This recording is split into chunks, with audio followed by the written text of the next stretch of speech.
पश्चिम बंगालमध्ये आज नव्या सरकारचा शपथविधी. शुभेंदू अधिकारी घेणार मुख्यमंत्री पदाची शपथ. कोलकात्याच्या ब्रिगेड ग्राउंडवरती सकाळी 11 वाजता शपथविधी सोहळा. केरळमध्ये सत्ता स्थापनेच्या हालचालींना वेग. व्ही.डी. सतीशन, रमेश चेन्निथला आणि सनी जोसेफ यांना दिल्लीला बोलावलं. आज खरगे आणि राहुल गांधी यांना भेटण्याची शक्यता.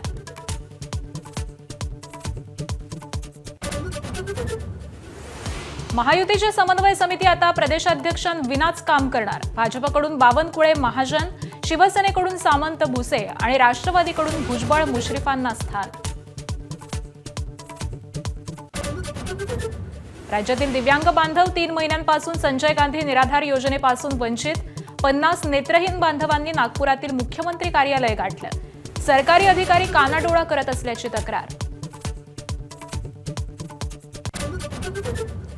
नाशिकच्या टीसीएस मधील लैंगिक अत्याचार आणि धर्मांतर प्रकरणी आरोपी निदा खानची आजपासून एसआयटी कडून चौकशी. अनेक अनुत्तरित प्रश्नांची उकल करण्याचा पोलिसांचा प्रयत्न. हिंदू परिवारातील प्रत्येकानं 5 मुलं जन्माला घालून 1 मूल संन्याशाला द्या. माजी खासदार प्रज्ञासिंह ठाकूर यांचं वादग्रस्त वक्तव्य.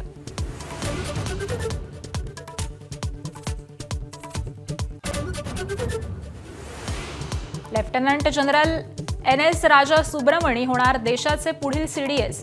विद्यमान सीडीएस अनिल चौहान यांचा कार्यकाळ 30 मे रोजी संपणार.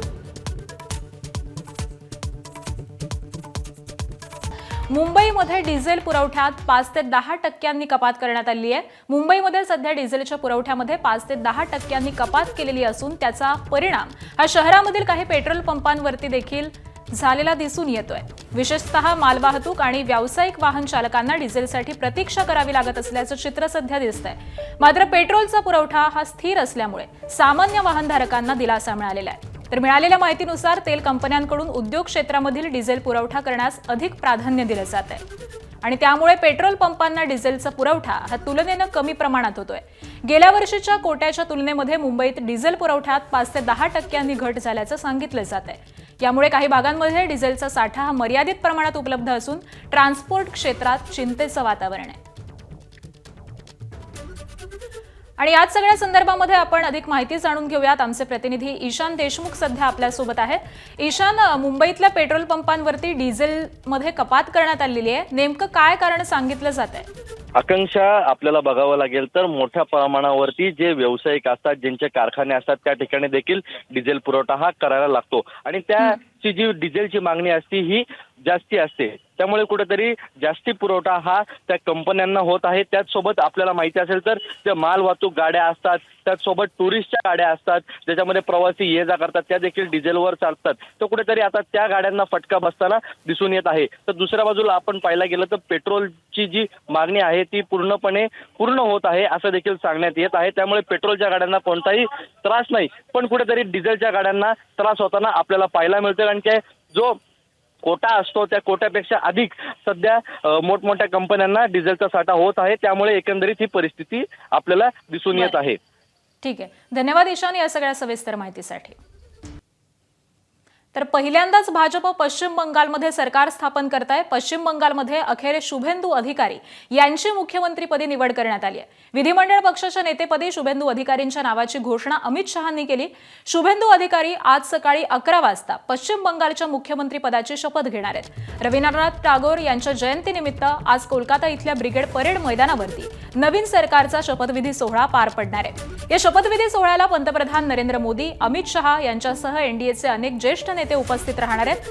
तर भाजप पश्चिम बंगालमध्ये 2 उपमुख्यमंत्री देण्याची शक्यताही वर्तवली जाते. यामुळे एका महिलेचा यामध्ये समावेश असू शकतो अशीही शक्यता आहे. तर नंदीग्राम आणि भवानीपूर अशा दोन्ही ठिकाणी शुभेंदू अधिकारी यांनी विजय मिळवलाय. शुभेंदू अधिकारी भवानीपूरमधून माजी मुख्यमंत्री ममता बॅनर्जी यांचा त्यांनी पराभव केलाय आणि त्यांनी 2021 मध्ये देखील ममता यांचा पराभव केलेला होता.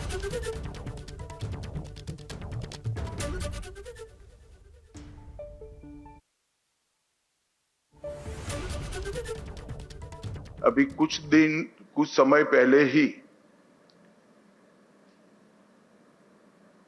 चुनाव की प्रक्रिया पूरी हुई है। लगभग 8 प्रस्ताव और समर्थन प्राप्त हुए हैं और सभी प्रस्ताव और समर्थन एक ही नाम के मिले हैं। उसके बाद दूसरे नाम के लिए भी सबको समय दिया गया, पर्याप्त समय दिया गया, मगर कोई दूसरा नाम नहीं आया है। इसलिए केंद्रीय पर्यवेक्षक के रूप में मैं श्री शुभेंदु अधिकारी जी को पश्चिम बंगाल विधानमंडल दल के नेता के रूप में निर्वाचित घोषित करता हूं।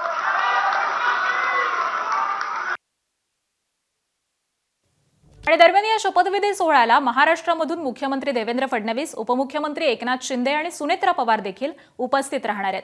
दरम्यान या शपथविधी सोहळ्यासाठी उपमुख्यमंत्री शिंदे आणि सुनेत्रा पवार कोलकात्यामध्ये दाखल झालेत। पश्चिम बंगालमधील भाजप सरकारच्या शपथविधी सोहळ्यासाठी राष्ट्रवादी काँग्रेसचे वरिष्ठ नेते काल रात्री कोलकात्यामध्ये दाखल झाले।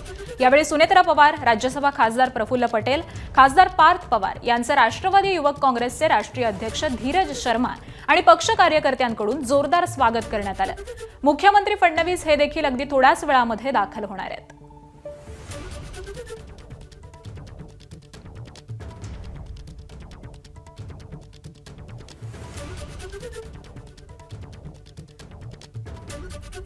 तर महाराष्ट्रामधून महाराष्ट्र राज्याचे मुख्यमंत्री आणि दोन्हीही उपमुख्यमंत्री आज पश्चिम बंगालमधील या शपथविधी सोहळ्याला उपस्थित राहणार आहेत आणि उपमुख्यमंत्री एकनाथ शिंदे त्याचबरोबर सुनेत्रा पवार या कोलकातामध्ये दाखल झालेले आहेत। तर अगदी काहीच वेळामध्ये महाराष्ट्र राज्याचे मुख्यमंत्री देवेंद्र फडणवीस हे देखील कोलकात्यामध्ये दाखल होतील आणि हे तिन्ही प्रमुख नेते त्याचबरोबर इतरही अनेक एनडीए सरकारचे प्रमुख नेते हे या शपथविधी सोहळ्यासाठी आज उपस्थित राहणार आहेत। आज सकाळी 11 वाजता या शपथविधी सोहळ्याचं आयोजन करण्यात आलेलं आहे आणि त्याचसाठी हे सगळे नेतेगण आता उपस्थित होत आहेत। दरम्यान या शपथविधी सोहळ्यावरती मुख्यमंत्री आणि दोन्ही उपमुख्यमंत्र्यांनी काय प्रतिक्रिया दिली आहे पाहूयात।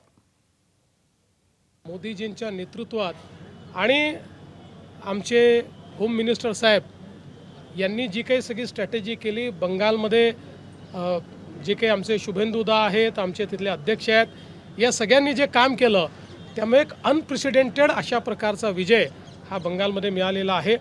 आणि विशेषतः आज मी श्री शुभेंदु अधिकारी यांचंही मनापासून अभिनंदन करतो, कारण शुभेंदु अधिकारी यांची एकमताने आमच्या लेजिस्लेचर पार्टीचे प्रमुख म्हणून निवड झालेली आहे। त्यांचा शपथविधी आहे आणि म्हणून बंगालमध्ये एक नवीन सुरुवात होते याचा आम्हाला आनंद आहे। शुभेंदु अधिकारी जे आहेत ते देखील एक कर्मठ कार्यकर्ता आहे, एक डॅशिंग कार्यकर्ता आहे आणि ममता दीदीच्या दहशतवादापुढे न झुकणारा कार्यकर्ता म्हणून त्यांनी काम केलं। इथल्या सर्व कार्यकर्त्यांना देखील धन्यवाद दिले पाहिजे की या गुंडाराजच्या समोर त्यांनी लाट्या काट्या खाल्ल्या, गोळ्या खाल्ल्या, परंतु मागे हटले नाहीत आणि त्यांच्या मेहनतीमुळे या ठिकाणी हा विजय प्राप्त झालेला आहे। म्हणून मी पुन्हा एकदा आदरणीय देशाचे प्रधानमंत्री नरेंद्र मोदीजी, गृहमंत्री अमित भाई आणि उद्या होणारे मुख्यमंत्री शुभेंदु अधिकारी आणि त्यांच्या सर्व टीमचं मनापासून एनडीएचा घटक म्हणून अभिनंदन करतो। पहली बार हमारी एनडीए की सरकार बन रही है, बहुत खुशी की बात है। बहुत बता दें कि से यहाँ ये सरकार बनी है, बहुत खुशी की बात हो रही है और हम अभी आ रहे हैं ये त्योहार के लिए है। तर शुभेंदु अधिकारी यांच्या शपथविधीला कोण कोण उपस्थित राहणार आहे त्यावरती देखील नजर टाकूयात। तर पंतप्रधान नरेंद्र मोदी, केंद्रीय गृहमंत्री अमित शहा, केंद्रीय आरोग्य मंत्री JP नड्डा हे या शपथविधीला उपस्थित असतील। त्याचबरोबर भाजपचे अध्यक्ष नितीन नवीन, उत्तर प्रदेशचे मुख्यमंत्री योगी आदित्यनाथ आणि उपमुख्यमंत्री केशव प्रसाद मौर्य, त्याचबरोबर महाराष्ट्रामधून महाराष्ट्राचे मुख्यमंत्री देवेंद्र फडणवीस, उपमुख्यमंत्री एकनाथ शिंदे आणि सुनेत्रा पवार देखील या शपथविधीला उपस्थित असतील।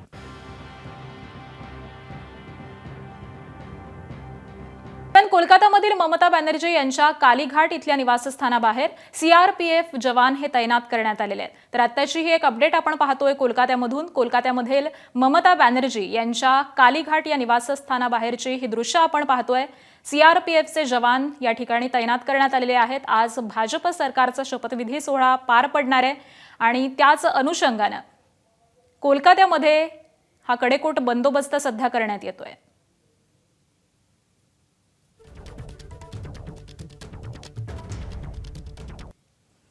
तर तामिळनाडूमध्ये सत्ता स्थापनेचा पेच हा अजूनही सुटलेला नाहीये.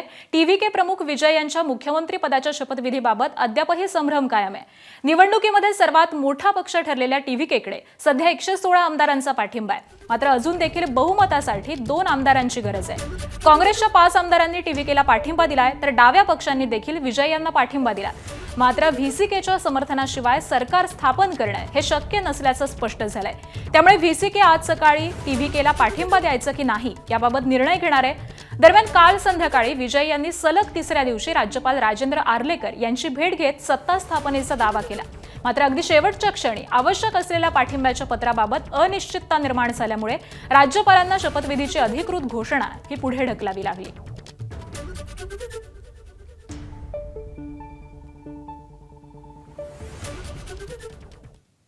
तामिळनाडूमधील राजकीय नाट्य नवनवीन वळण घेत आहे. त्यामुळे शपथविधी सोहळ्याबाबत गूढ कायम आहे. IUML नंतर आता AMMKनं देखील टीव्हीकेला साथ न देण्याचा निर्णय घेतलाय. AMMKचे नेते TTV दिनकरन यांनी राज्यपालांची भेट घेतली आणि यावेळी त्यांनी त्यांच्या पक्षामधील एक आमदार संपर्कात नाही आणि त्यांनी पक्ष बदलला असल्याचा त्यांना संशय व्यक्त केलाय. तसंच दिनकरन यांनी आमदारांच्या स्वाक्षरीचं एक समर्थन पत्र राज्यपालांना सादर केलं, ज्यामध्ये एडप्पाडी पळनीस्वामी यांच्या मुख्यमंत्रीपदी नियुक्तीला पाठिंबा दर्शवण्यात आलाय.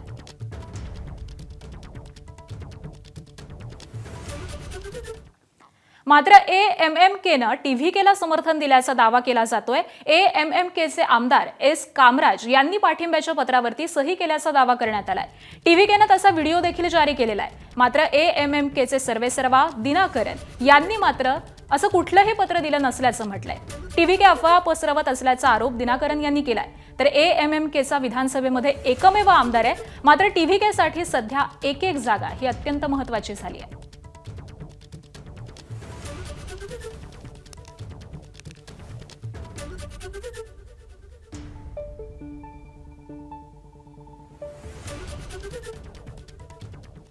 केरळ विधानसभेमध्ये काँग्रेसच्या नेतृत्वाखालील UDFला स्पष्ट बहुमत मिळाल्यामुळे सत्ता स्थापनेच्या हालचालींना वेग आलाय. मुख्यमंत्री पदासाठी काँग्रेसमध्ये जोरदार लॉबिंग सुरू आहे. काँग्रेस अध्यक्ष मल्लिकार्जुन खरगे आज सकाळी आपल्या निवासस्थानी केरळमधील काँग्रेस नेत्यांची महत्त्वपूर्ण बैठक घेणार आहेत. या बैठकीला राहुल गांधी उपस्थित राहण्याची शक्यता असून रमेश चेन्नितला, VD सतीशन यांच्यासह इतर नेते हे दिल्लीमध्ये दाखल झाल्याची माहिती आहे. दरम्यान काँग्रेसचे राष्ट्रीय सरचिटणीस आणि लोकसभा खासदार KC वेणुगोपाल हे केरळचे पुढचे मुख्यमंत्री असू शकतात. पक्षश्रेष्ठींच्या बैठकीमध्ये मुख्यमंत्री पदाच्या नावावरती शिक्कामोर्तब केलं जाणार आहे. KC वेणुगोपाल, रमेश चेन्निथला यांची नावं ही सर्वाधिक आघाडीवरती आहेत. दरम्यान केरळमध्ये आज मुख्यमंत्र्यांच्या नावाची घोषणा होणार असली तरी कार्यकर्त्यांनी आधीच आपल्या नेत्यांसाठी लॉबिंग करायला सुरुवात केली आहे. केरळची राजधानी तिरुवनंतपुरममध्ये काँग्रेसच्या कार्यकर्त्यांनीच पोस्टर वॉर सुरू केल्याचं दिसतंय. वेणुगोपाल यांच्यासाठी केरळला KC हवे आहेत असे पोस्टर लावण्यात आलेले आहेत. तर सतीशन यांच्या समर्थकांनी नॅचरल लीडर सतीशन अशी घोषणाबाजी केली आहे.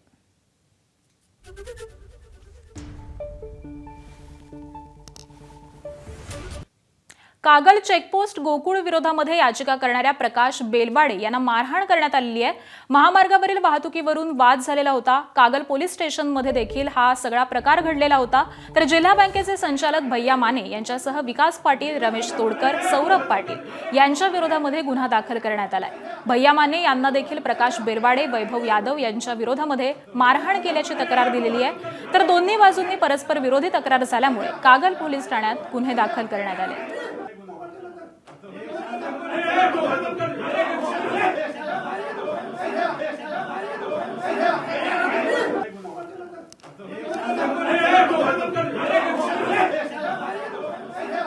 नाशिकच्या TCS प्रकरणात आरोपी निदा खानला 11 मे पर्यंत पोलीस कोठडी सुनावण्यात आली आहे. त्यामुळे आजपासून तिची कसून चौकशी सुरू होणार असून SIT आणि नाशिक पोलीस अनेक अनुत्तरित प्रश्नांची उकल करण्याचा प्रयत्न करणार आहेत. धर्मांतर प्रकरणामध्ये तिची नेमकी भूमिका काय होती, गुन्हा दाखल झाल्यानंतर ती कुठे होती, तसंच मुंब्रा, मुंबई आणि भिवंडी परिसरामध्ये तिला कोणी आश्रय दिलाय का याची चौकशी केली जाणार आहे. याशिवाय मतीन पटेल आणि निदा खान यांच्यामधील संबंध, त्यांची ओळख कशी झाली आणि मालेगाव आणि मलेशिया कनेक्शनसह इम्रानशी असलेल्या संबंधांबाबत देखील तपास केला जाणार आहे.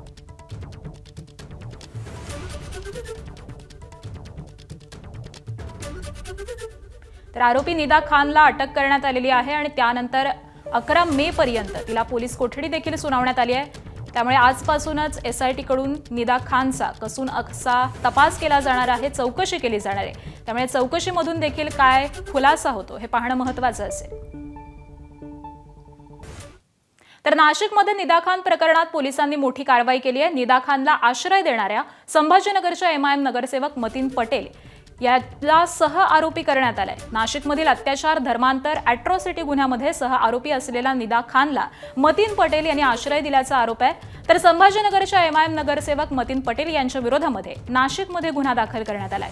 यावरती विरोधकांनी थेट या प्रकरणी SIT स्थापन करण्याची मागणी केली आहे. आणि याच पार्श्वभूमीवरती असदुद्दीन ओवेसी आज संभाजीनगरमध्ये येत आहेत. त्यांच्या अध्यक्षतेखाली पक्षाची एक अत्यंत महत्त्वाची बैठक ही दुपारी 2 वाजता मौलाना आझाद रिसर्च सेंटर इथं पार पडणार आहे. या बैठकीसाठी महाराष्ट्रामधील सर्व MIM नगरसेवक, पदाधिकारी आणि SIRचे काम पाहणारे सगळे पदाधिकारी हे उपस्थित राहण्याचे निर्देश देण्यात आलेले आहेत. आता ओवेसी मतीन पटेल प्रकरणामध्ये आपल्या नगरसेवकाच्या कृतीच्या बाबतीमध्ये काय प्रतिक्रिया देतात हे बघणं महत्त्वाचं असेल.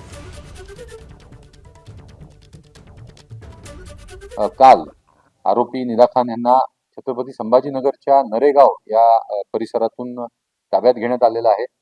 तसेच नरेगाव परिसरातील स्थानिक नगरसेवक मतीन मजीद पटेल यांनी त्यांना आश्रय दिल्याचं निष्पन्न झालेलं आहे व त्यांना या गुन्ह्यामध्ये आरोपी करण्यात आलेलं आहे. मी छत्रपती संभाजीनगर यांचे पोलीस आयुक्त प्रवीणजी पवार त्यांनी दिलेल्या सहकार्याबद्दल त्यांचे आभार मानतो. शिर्डीमधील बहुचर्चित जमीन खरेदी फसवणूक व्यवहार आणि अवैध सावकारी प्रकरणामध्ये बंधू अशोक खरात याची पोलीस कोठडी आज संपणार आहे. आज दुपारी त्याला पुन्हा एकदा राहता दिवाणी न्यायालयामध्ये हजर केलं जाईल.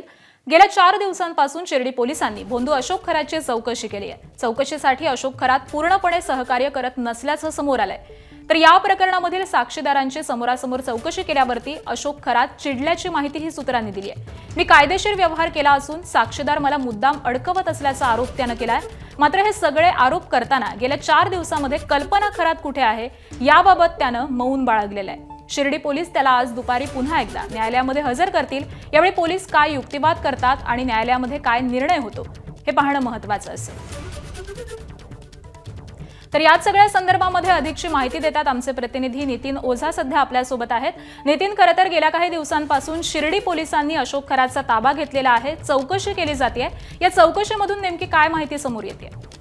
आकांक्षा, निश्चितच जर पाहिलं तर बहुचर्चित जे शिर्डीतील जमीन खरेदी फसवणूक आणि सावकारकीचं प्रकरण होतं, या संदर्भात नाशिकमधील गुन्ह्यांचा तपास संपल्यानंतर शिर्डी पोलिसांनी अशोक खरातचा ताबा घेतला. गेल्या 4 दिवसांपासून शिर्डी पोलिसांच्या अशोक खरात ताब्यात आहे आणि त्याला वेगवेगळ्या प्रश्नांची सरबत्ती शिर्डी पोलिसांकडून केली जाते. त्यात जी कागदपत्र असतील, जे व्यवहार MOU त्यांनी केले, या सगळ्या संदर्भात त्याला विचारण्यात येते. तो काही माहिती पूर्ण देतोय तर काही माहिती अर्धवट देतोय. त्यामुळे जे पूर्ण सहकार्य म्हणावं तसं तो अशोक खरात या पूर्ण शिर्डी पोलिसांना करताना दिसत नसल्याची माहिती सूत्रांनी दिली आहे. त्याचबरोबर काल जे साक्षीदार या सगळ्या खरेदी प्रकरणात होते यांची समोरासमोर बसून चौकशी करण्यात आली. त्यावेळेस तर अक्षरशः हा बंधू अशोक खरात त्या साक्षीदारांवरच उलटला की तुम्ही मला या प्रकरणात अडकवताय म्हणून. त्यामुळे कुठेतरी शिर्डी पोलीस आता आज त्याला पुन्हा एकदा न्यायालयात हजर करतील कोठडी संपल्यावर. शिर्डी बरोबर, त्यामुळे आज न्यायालयामध्ये नेमकं काय घडतं हे पाहणं महत्त्वाचं असेल. अपडेट जाणून घेऊ. तुर्तास धन्यवाद या माहितीसाठी. मराठी भाषेला अभिजात दर्जा मिळाला असतानाच दुसरीकडे शालेय पातळीवरती मराठी भाषेविषयी वाढती अनास्था असल्याचं चित्र महाराष्ट्र राज्य माध्यमिक आणि उच्च माध्यमिक शिक्षण मंडळानं जाहीर केलेल्या 10वीच्या निकालामध्ये दिसलंय. 10वीत मराठी विषयामध्ये एकूण 94,544 विद्यार्थी नापास झालेले आहेत आणि त्यापैकी तब्बल 80,803 विद्यार्थी हे प्रथम मराठी भाषा घेतलेले आहेत.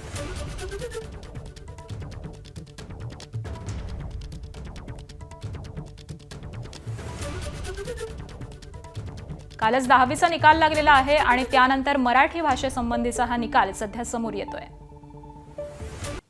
पहिल्यांदाच भाजप पश्चिम बंगालमध्ये सरकार स्थापन करत आहे. पश्चिम बंगालमध्ये अखेर शुभेंदू अधिकारी यांची मुख्यमंत्रीपदी निवड करण्यात आली आहे.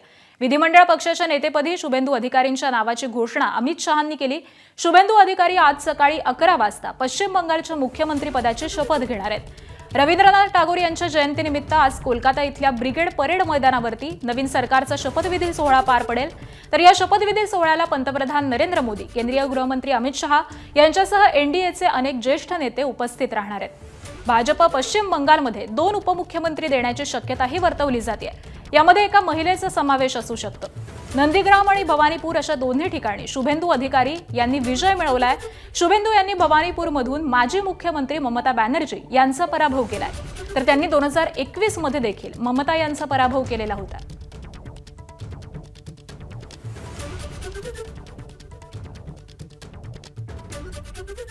अभी कुछ समय पहले ही चुनाव की प्रक्रिया पूरी हुई है। लगभग 8 प्रस्ताव और समर्थन प्राप्त हुए हैं और सभी प्रस्ताव और समर्थन एक ही नाम के मिले हैं। उसके बाद दूसरे नाम के लिए भी सबको समय दिया गया, पर्याप्त समय दिया गया, मगर कोई दूसरा नाम नहीं आया है। इसलिए केंद्रीय पर्यवेक्षक के रूप में मैं श्री शुभेंदु अधिकारी जी को पश्चिम बंगाल विधानमंडल दल के नेता के रूप में निर्वाचित घोषित करता हूं। आणि दरम्यान शपथविधी सोहळ्याच्या ठिकाणावरून भाजप कार्यकर्त्यांसोबत बातचीत केली आमच्या प्रतिनिधींनी, बघूयात। एक नया शंखनाद हुआ है। इधर आइए, पास आइए, थोड़ा पास आइए। चलो सुनाइए, शंख बजाइए। नया शंखनाद हुआ है।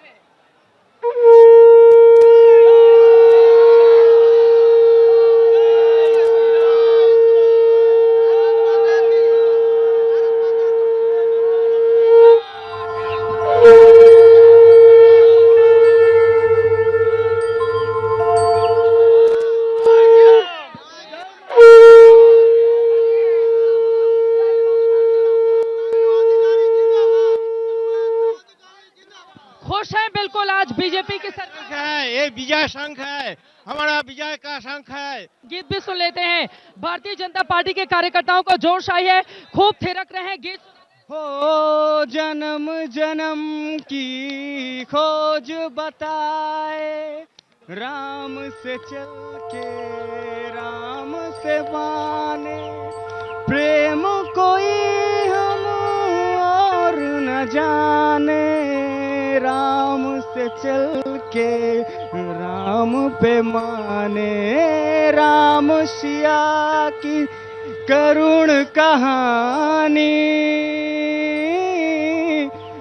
द्रबहु सुदशरथ अचर बिहारी, राम सिया राम जय जय राम, राम सिया राम जय जय राम। एक साथ राम सिया राम जय जय राम। तर शुभेंदू अधिकारींच्या नव्या सरकारमधील संभाव्य मंत्र्यांची नावं हाती आलेली आहेत। अग्निमित्रा पॉल, रूपा गांगुली मंत्रिपदाची शपथ घेण्याची शक्यता आहे। त्याचबरोबर शंकर घोष, दिलीप घोषही मंत्रिपदाची शपथ घेण्याची शक्यता आहे। स्वपन दासगुप्तांना देखील कॅबिनेटची संधी मिळण्याची शक्यता वर्तवली जाते। त्याचबरोबर सरदत्त मुखर्जी, अजित कुमार हे देखील मंत्री होण्याची शक्यता आहे। दीपांजन चक्रवर्ती आणि गहना मुर्मूंचं नाव देखील सध्या चर्चेत असल्याचं कळत आहे।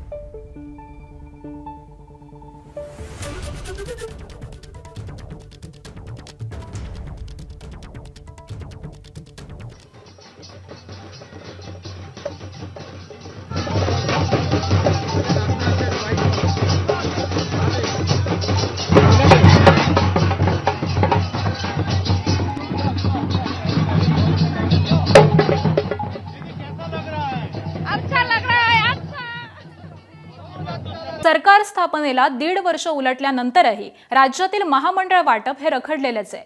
महायुतीमध्ये एकमत होत नसल्यामुळे महामंडळ वाटपाचं भिजत गुंगडं पडलेलं आहे, तर इच्छुकांची संख्याही अधिक असल्यामुळे महामंडळ वाटपास ब्रेक लागल्याचं कळत आहे। नाराजी नाट्य वाढू नये म्हणून महामंडळ नियुक्तीमध्ये दिरंगाई केली जाते अशीही शक्यता वर्तवली गेलेली आहे। जवळपास 170 महामंडळं, ज्यामध्ये 750हून अधिक सदस्यांची नियुक्ती ही होऊ शकते। मात्र नियुक्तीची संख्या कमी आणि इच्छुकांची संख्याही अधिक अशी महायुतीमध्ये सध्या परिस्थिती आहे। विश्वसनीय सूत्रांनी ही सगळी एबीपी माझाला माहिती दिली आहे।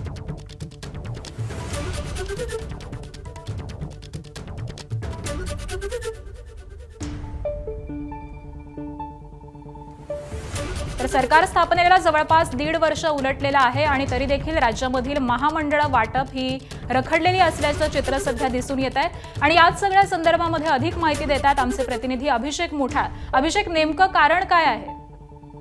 महायुतीमध्ये नेते तुपाशी आणि कार्यकर्ते उपाशी अशी परिस्थिती मागील 1.5 वर्षांपासून आपल्याला दिसते आहे. एकूणच मंत्रीपद झालेली आहेत, विधान परिषदाच्या निवडणुकीमध्ये अनेकांना संधी देखील मिळालेली आहेत, मात्र कार्यकर्ते मात्र अजूनही उपाशी दिसत आहेत. महामंडळावर अनेकांची वर्णी किंवा जे कार्यकर्ते असतात त्यांची वर्णी ही आपल्याला लागताना बघायला मिळत असते, मात्र महायुतीमध्ये कुठेतरी एकमत होत नाही आहे आणि त्यामुळे महामंडळ वाटपाचं भिजत घोंगडं आपल्याला दिसत आहे. एकूणच नाराजी नाट्य कुठेतरी वाढू नये, इच्छुकांची गर्दी ही मोठ्या प्रमाणात आहे आणि सदस्य संख्या ही कमी आहे. जवळपास 170 महामंडळ आहेत, 750हून अधिक सदस्यांची नियुक्ती यावर आपल्याला होताना बघायला मिळू शकते, मात्र नियुक्तीची संख्या कमी आहे आणि इच्छुकांची संख्या ही अधिक आहे अशी परिस्थिती महायुतीमध्ये आपल्याला दिसते आणि त्यामुळेच कुठेतरी टाळाटाळ सध्याला आपल्याला महायुतीतल्या नेत्यांकडनं आपल्या महामंडळ वाटपासंदर्भात होताना दिसत आहे. एकूणच कार्यकर्त्यांना येत्या काळामध्ये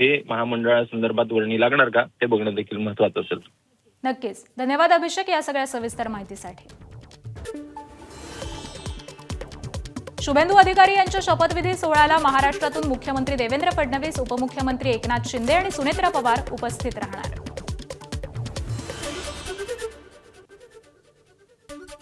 विशेषतः आज मी श्री शुभेंदू अधिकारी यांचंही मनापासून अभिनंदन करतो, कारण शुभेंदू अधिकारी यांची एकमताने आमच्या लेजिस्लेचर पार्टीचे प्रमुख म्हणून निवड झालेली आहे. त्यांचा शपथविधी आहे आणि म्हणून बंगालमध्ये एक नवीन सुरुवात होते याचा आम्हाला आनंद आहे. पंतप्रधान मोदींच्या करिश्म्यामुळे पश्चिम बंगालमध्ये भाजपचा विजय, उपमुख्यमंत्री एकनाथ शिंदेंचं मत. अमित शहांची चाणक्य नीती जिंकल्याचं देखील शिंदेंनी मत व्यक्त केलंय. देशाचे यशस्वी लोकप्रिय प्रधानमंत्री नरेंद्र मोदीजी यांचा करिश्मा आहे. त्यांनी देशाला विकसित करण्यासाठी, देशाला आर्थिक महासत्ता बनवण्याचं जे स्वप्न पाहिलेलं आहे त्याच्यावर लोकांनी भरोसा ठेवला आहे. पश्चिम बंगालमधील भाजप सरकारच्या शपथविधी सोहळ्यासाठी राष्ट्रवादी काँग्रेसचे वरिष्ठ नेते कोलकात्यात दाखल. उपमुख्यमंत्री सुनेत्रा पवार यांच्यासह राष्ट्रवादीच्या नेत्यांचं विमानतळावर स्वागत. खासदार प्रफुल्ल पटेल आणि खासदार पार्थ पवारही कोलकात्यात. पहली बार हमारी एनडीए की सरकार बन रही है, बहुत खुशी की बात है. बहुत मताधिक्य से यहाँ ये सरकार की बात हो रही है. हम अभी आ रहे हैं ये त्योहार के लिए है. पश्चिम बंगाल भाजप विधिमंडळ पक्षाचे नेते शुभेंदू अधिकारी यांच्या कोलकाता इथल्या निवासस्थानाबाहेर सुरक्षा व्यवस्था वाढवण्यात आली. ते आज पश्चिम बंगालच्या मुख्यमंत्री पदाची शपथ घेणार आहेत. कोलकातामधील ममता बॅनर्जी यांच्या कालीघाट इथल्या निवासस्थानाबाहेर सीआरपीएफ तैनात. विधानसभा निवडणुकीत ममता बॅनर्जी यांचा पराभव, त्यामुळे त्यांच्या घराबाहेर सुरक्षेत वाढ.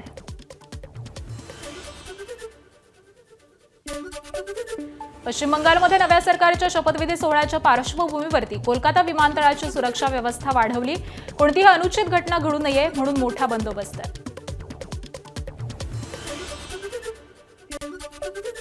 आसाममध्ये भाजपला बहुमत मिळालंय. 12 मे रोजी नव्या सरकारचा शपथविधी सोहळा पार पडणार. पंतप्रधान नरेंद्र मोदी आणि केंद्रीय गृहमंत्री अमित शहा शपथविधी सोहळ्यास उपस्थित राहणार.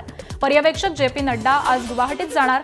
मुख्यमंत्री पदासाठी हेमंत बिस्वा शर्मा यांचं नाव आघाडीवर आहे. केरळच्या नवीन मुख्यमंत्री पदाच्या निवडीचा आज निर्णय होण्याची शक्यता. काँग्रेस अध्यक्ष मल्लिकार्जुन खरगे आज केरळ काँग्रेस नेत्यांची बैठक घेणार. राहुल गांधीही बैठकीला उपस्थित राहणार. या बैठकीमध्ये मुख्यमंत्री पदाचा चेहरा ठरणार आहे. केरळ विधानसभेत काँग्रेसला स्पष्ट बहुमत, मात्र केरळचा मुख्यमंत्री कोण होणार यावरून आता काँग्रेसमधील इच्छुकांमध्ये पोस्टर वॉर. केसी वेणुगोपाल समर्थकांनी केरळला केसी हवे असे बॅनर लावले, तर सतीशन यांच्या समर्थकांनी ही घोषणाबाजी केली. तामिळनाडू टीव्हीके प्रमुख विजय यांच्या मुख्यमंत्री पदाच्या शपथविधीबाबत अद्यापही संभ्रम. टीव्हीकेकडे सध्या 116 आमदारांचा पाठिंबा, मात्र अजून देखील बहुमतासाठी 2 आमदारांची गरज. व्हीसीकेच्या समर्थनाशिवाय सत्ता स्थापन करणं शक्य नसल्याचं स्पष्ट. त्यामुळे व्हीसीके आज टीव्हीकेला पाठिंबा द्यायचा की नाही याबाबत निर्णय घेणार. तामिळनाडूमध्ये IUML नंतर आता AMMKनं देखील TVKला साथ न देण्याचा निर्णय घेतला. AMMK नेते TTV दिनकरन यांनी राज्यपालांची भेट घेतली. पक्षातील एक आमदार संपर्कात नाही आणि त्यांनी पक्ष बदलला असल्याचा संशय व्यक्त आहे. दिनकरन यांच्याकडून आमदारांच्या स्वाक्षरीचं एक समर्थन पत्र राज्यपालांना सादर करण्यात आलं. AMMKचे आमदार S कामराज यांचा AMMKनं TVKला समर्थन दिल्याच्या पाठिंब्याच्या पत्रावर सही केल्याचा दावा. TVKकडून व्हिडिओ जारी. मात्र AMMKचे सर्वेसर्वा दिनकरन यांनी कुठलंही पत्र दिलं नसल्याचं म्हटलंय. TVK अफवा पसरवत असल्याचा आरोप दिनकरन यांनी केलाय. तामिळनाडूतील घडामोडींच्या पार्श्वभूमीवरती राहुल गांधी आज चेन्नईत जाणार होते. मात्र त्यांच्या चेन्नई दौरा रद्द झालाय. काँग्रेसचं TVKला समर्थन.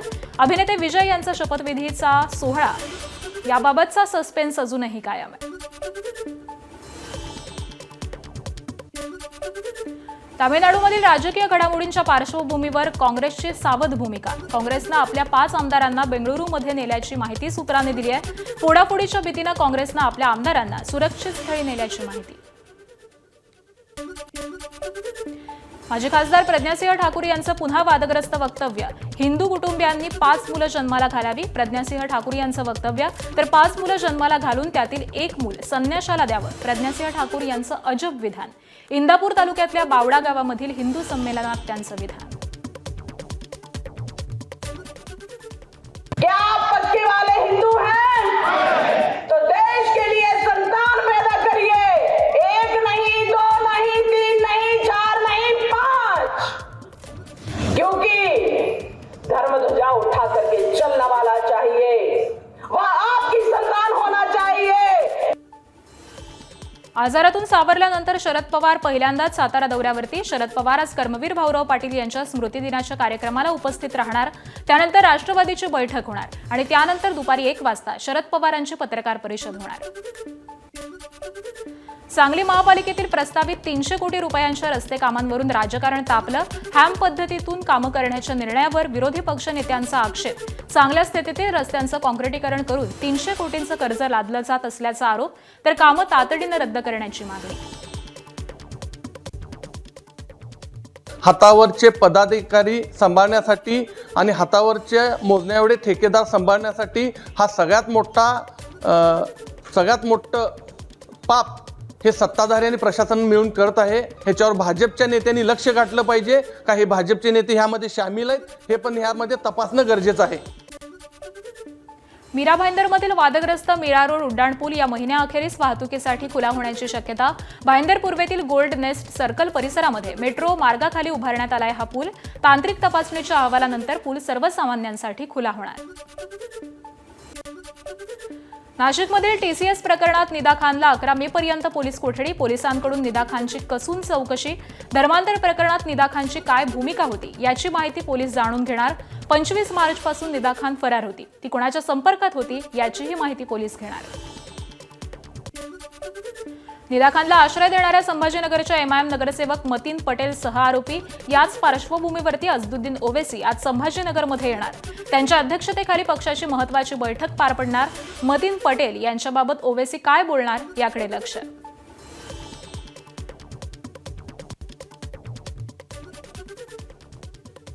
काल आरोपी निदा खान यांना छत्रपती संभाजीनगरच्या नरेगाव या परिसरातून ताब्यात घेण्यात आलेला आहे.